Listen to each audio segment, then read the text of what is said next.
morning. Happy Friday. Nandito ako sa school kasi susunduin ko yung alaga ko. May half hour para labasan nila. For today's video, guys. Ang tagal kong nawala sa YouTube. My God, 1 month din.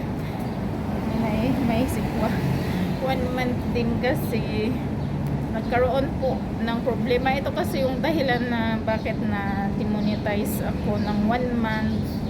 Tapos kababalik lang nung isang araw. Pinagawa ko kasi yung ang problema kasi ang dahilan is yung AdSense ko, lagi kong kinakalkal, pinapalitan ko ng threshold.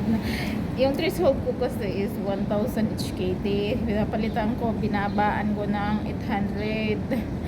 Tapos binalik ko ulit sa 1,000 yun. Nagkaroon ng problema na nagkaroon ako ng red flag doon. Dapat pala hindi natin palaging pinapalitan yung ating threshold kasi magkakaroon tayo ng problema. Huwag kayong gumaya sa akin, guys, kasi ang laki ng lamok. Ano ba yan? Dito kasi ako sa ito kasi is bus station to. My God. Tapos yun na nga, nanghingi ng verification ng aking identity. Nagkamali ako doon ng pinasok kasi may option kasi doon, passport, resident IDs, basta kung anong hinihingi mo. Yun naman ang pinindot ko. Ang problema kasi is ang dapat pala ang nilagay ko is HKID kasi nandito nga ako sa Hong Kong. Yun dapat ang nilagay ko kung anong IDs meron ako. Yun ang pinasok. Yung pinasok ko is passport. Pinindot ko naman yung passport kaso hindi nga dapat kasi yung AdSense ko is Hong Kong. Dapat ang ipasok ko doon is Hong Kong ID. Nung huli ko nang nalaman kasi nga nakailang attempt ako doon. Grabe na ubos na talaga yung may kasi yung limited lang yun. Dapat 3 attempt ka lang doon. Lumagpas na ako. Kaya nawala yung option na yun. Kaya nawalan ako ng ads, guys. 1 buwan din akong na-demonetize. Tapos hindi nag-research ako sa YouTube paano na huli ko na talagang nalaman na mali pala kasi yung nag-research ako na bahala na ipapagawa ko na lang talaga yung AdSense ko sa ibang tao. Kaya nag-research ako, may isang vloggers dyan sa YouTube na gumagawa siya ng AdSense. Shout out pala ako kay Joseph Pearl. Yun ang pinagawa ko. Hindi ko siya kilala pero malaki ang kanyang subscribers na 20k. Kaya yun, sabi niya mag-PM daw sa Facebook. May link kasi, may Facebook din kasi siyang given dun sa kanyang profile, yung sa kanyang YouTube. Kaya piniem ko siya. Tapos yun, nung piniem ko siya 2 weeks ago or 3 weeks, wala akong pera. Siyempre wala naman ng libre ngayon pag nagpagawa ka. Siyempre naghintay muna ako ng sahod ko kasi nga gustong sumahod ako. Piniim ko ulit siya, sabi ko magpapagawa ako ng AdSense ko.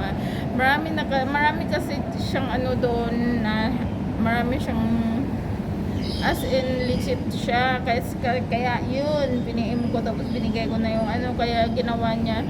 Tapos umabot siya ng Friday kasi yun, Friday niya na request, tapos nung Tuesday nagawa.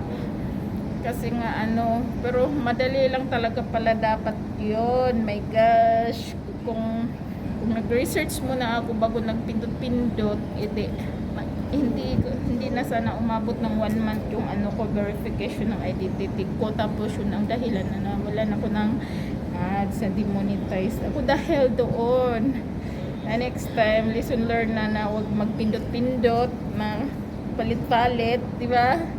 Tagal-tagal, hindi naman na ibig sabihin na na-demonetize ako dahil na-strike or nagpindot ng ads. Hindi kasi ako nagpipindot ng ads. Basta manunood na lang ako ng pumupunta sa aking video, binabalikan ko yun. Yun talaga ang dahilan ng pagka-demonetize ko is yung verification identity ng aking AdSense. Hindi ko din kasi magawa-gawa kasi nga nagkamali ako ng pasok ng IDs ko. Yun. Tapos nung ginawa na niya, naging okay. Ilang ano lang, basta naghintay lang ako ng isang araw. Tapos Friday kasi niya yung request na doon sa na-request niya. Tapos nung Tuesday, Monday, nag-email yung YouTube support, yung YouTube support sa akin. Tapos ayun, pinasok niya, siya pa din ang gumawa, siya gumawa ng lahat. Tapos hintay-hintay lang ako ng email. Tapos nung Tuesday, okay na, na-approve na yung aking verification identity. Yun ang problema ko sa aking YouTube, kaya na-demonetize. Kaya kung magpapagawa kayo ng may problema kayo sa mga verification identity or yung tax nyo guys, pwede nyo siyang i-PM. Yan si Jusa Pearl, yung kanyang Jusa Pearl YouTube vlog sa kanyang channel. Lagay ko nga dyan yung ano niya, yung mukha niya. Super legit siya guys, may page din siya. Basta yun na kaya lesson learn na sa akin na wag nang baguhin ang threshold. Tapos a few moments later, ako naman kasi is mahilig magkalkal-kalkal, kaya yun ang hirap talaga. Ito kasing YouTube ko is libangan ko lang talaga to 20 off after ko mag-charge every Sunday kasi ako nag-charge.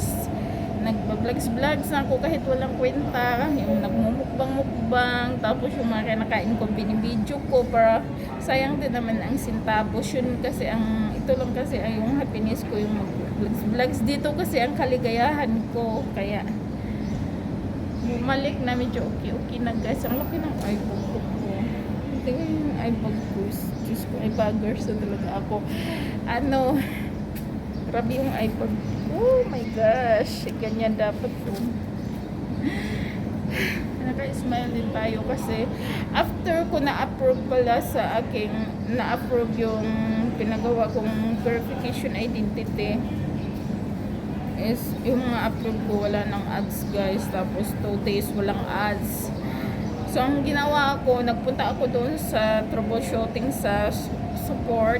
Tapos ni-request yung ads ko. Sabi ko, yung English ko kasi balik-baliktad. Bahala na, basta maintindihan naman ng YouTube team yun. Tapos, yun, meron na din akong ads. Pero bakit nawala na yung green na dollar sign dito sa YouTube? No? Sa mga videos ko kasi dati may dollar sign siya. Pero ngayon wala na. Yun yata yung bagong update. Nag-alala tuloy ako dyan. Mahina na kaman. Humina din ang views ko. Tapos yung mga short ko, wala na din views kasi nga yun nangyari. 1 month akong hindi nag-upload. Tapos yun, humina na talaga. Kaya ngayon ipagpatuloy ko na kasi meron naman ng ads na bumalik na. Pero hindi pa talaga bumalik yung dollar sign na green doon sa YouTube. Parang ang bagong update ngayon is iba na nakalagay sa bawat video. Pero may naman, naka-on naman ang monetization ko, kaso nga lang nawala yung mga dollar sign na green. Iba na yung nakalagay, notices na. Yung paano ba yun? Hindi ko nga alam kung yan na ba yung bagong update ni YouTube ngayon. Kaya sa mga dyan, ingatan nyo yung YouTube nyo para hindi kayo magaya sa akin na demonetize. Ayan, thank you for watching guys. Bye.